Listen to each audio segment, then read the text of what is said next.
So what was, I mean, you had you didn't have the dad in your life. You lived in a kind of this village environment. What was the biggest adversity that you felt like you faced up until high school, the biggest challenge that you faced? Probably the biggest thing was, education.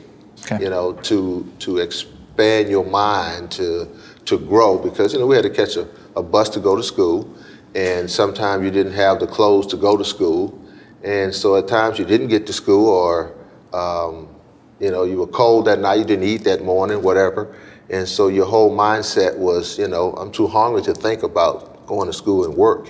Yeah. So a lot of times you didn't go to school, and that didn't change until I left Williamsburg, Virginia. Now, did you drop out of high school? Is this correct? Yes. And this is when you lived in Richmond? Yes. Okay, so tell me the journey. How did you get from, the village community you grew up in to Richmond? How did that happen? Well, some of my aunties and cousins all started to migrate to Richmond, which was only a 50-mile drive. Back then, one or two people had cars, so you didn't make that trip very often. But finally, my mother decided to leave and move. And we moved to Richmond, I think it was in 68. 68. And you just turned 27, so the math doesn't work, but we're not going to fact check that. All right.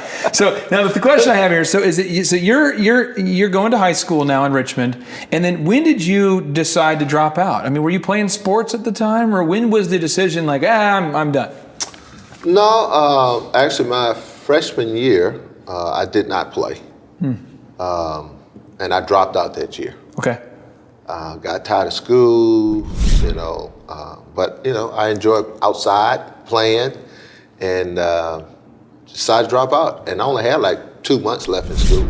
So what got you back on the right path? Sitting at home, waiting for all my friends to come from school so I can join them. And so I'm saying, I'm here waiting, patting my feet, and they're in school. I need to get back to school. My mother was like, son, you need to be in school. I mean, she was constantly pushing me.